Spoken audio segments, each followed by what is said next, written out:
mynews.studio. A huge ribbon of hot gas, invisible until recently, has finally been traced stretching across the universe. So, the big question, where has all the missing matter actually been hiding? The date today is June 19th, 2025. For a long time, astronomers have faced a pretty basic but stubborn issue.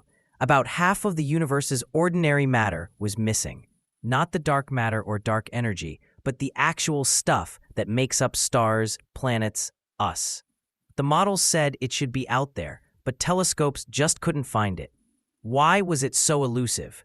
Exactly. The tricky part is that this so-called baryonic matter wasn't sitting in obvious places, like galaxies.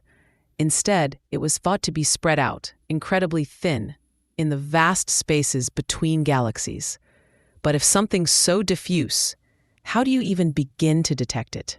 That's where fast radio bursts come in, FRBs for short. These are brief, intense flashes of radio waves from far-off galaxies. As these signals travel across the universe, they pass through clouds of intergalactic gas. That slows them down in certain ways, right? Yes, exactly. By looking at how FRBs get delayed before they reach us, astronomers can work out how much matter the signals moved through.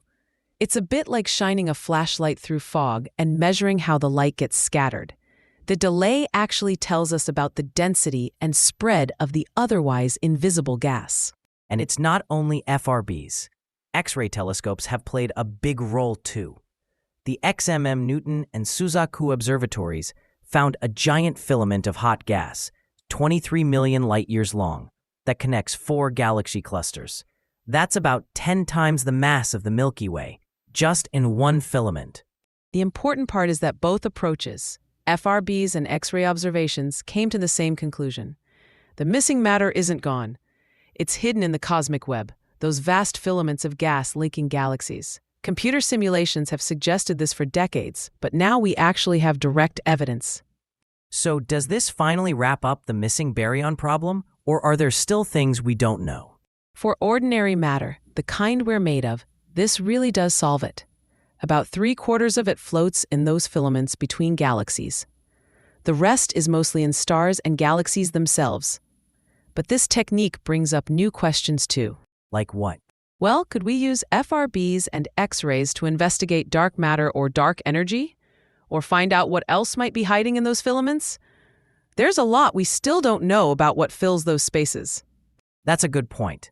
If these tools help us track down missing ordinary matter, maybe they could help us get closer to understanding dark matter or dark energy too. Potentially, yes. Now that we can map matter on the largest scales, it could sharpen our models for how galaxies form or how gravity sculpts the universe.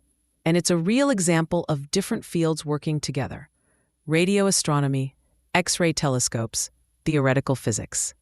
It also says a lot about what new technology can do.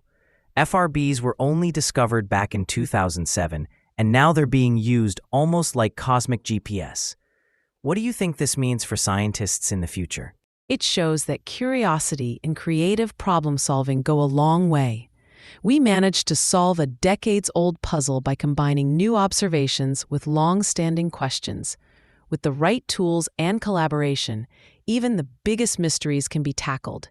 And honestly, who knows what else we might uncover with these methods?